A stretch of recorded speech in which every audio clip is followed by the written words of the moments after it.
On question number 1, we write a sentence as an inequality. It says 10 times a number. So immediately we can write down 10 multiplied by x.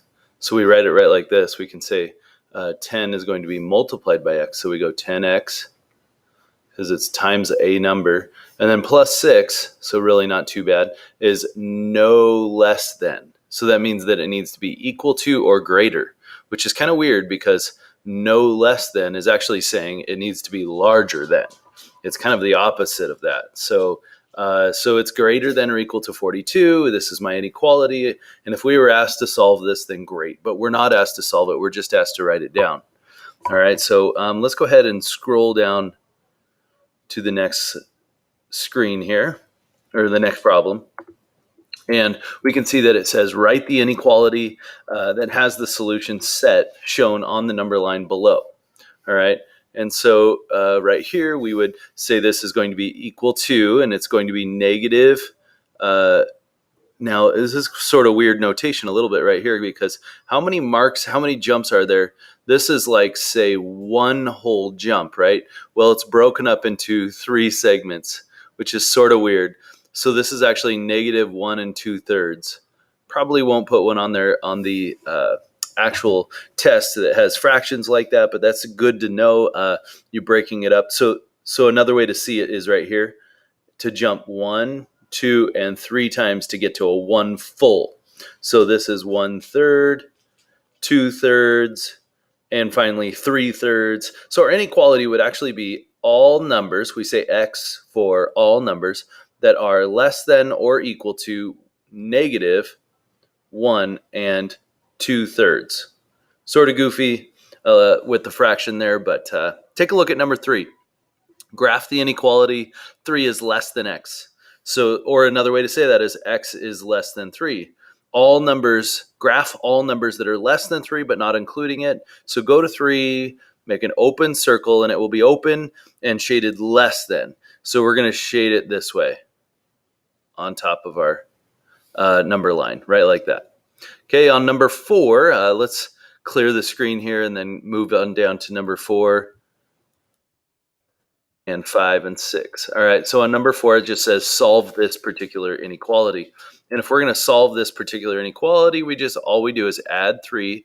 I like to use a straight line down to kind of separate my 2 sides. So I'm going to add 3 to both sides. Add 3 here, add 3 there. And these ones will cross out because they go to 0. So I have x left over. And I will also have the inequality facing the same way, which is x is less than or equal to. And right here it will be a positive 1. Okay, so we could write it that way, or we could write it this way. X is less than or equal to 1. We could flip the inequality around and reverse it, but we don't have to.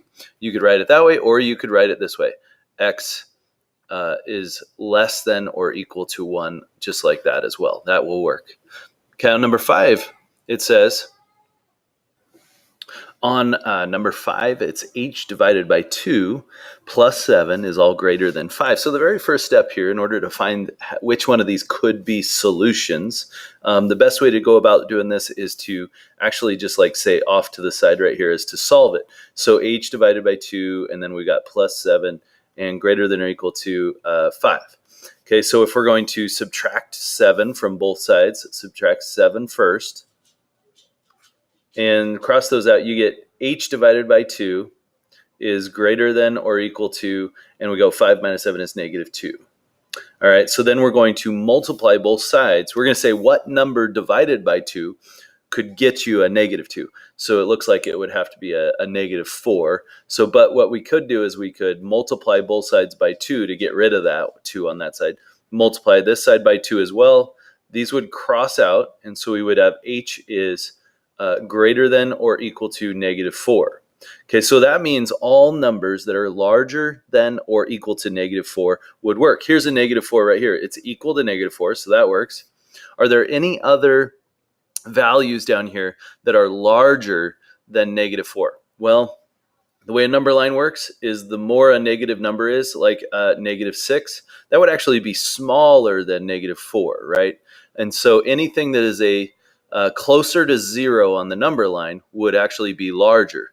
And so this particular one would be larger This one right here is actually less than, which it looks, because it's a more negative number.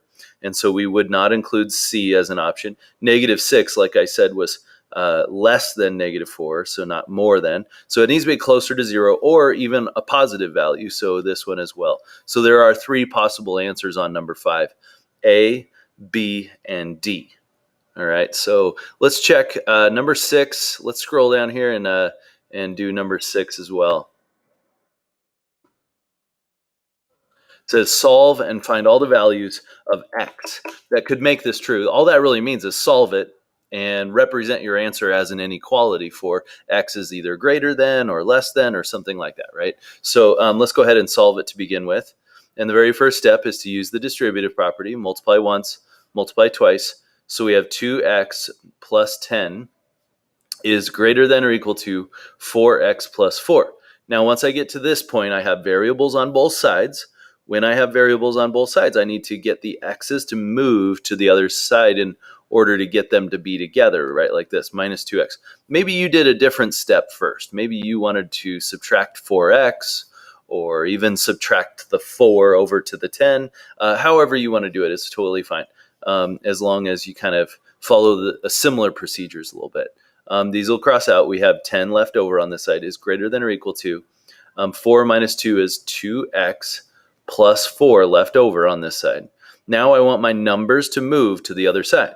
So I'm going to subtract 4 here, subtract 4 there, and I get 2x left over because these ones will cancel out, and it's less than or equal to, and it's 10 minus 4, which is 6. My very last step is to divide by 2 on both sides, divide by 2, and I finally end up with x is greater than or equal to, and it'll be 3. Less than or equal to 3, because I read it where my variable is and I say it's pointing towards it. So that would be less than or equal to 3. So all numbers, you could write it this way too. X is less than or equal to 3 and actually represent your answer that way or this way, either way.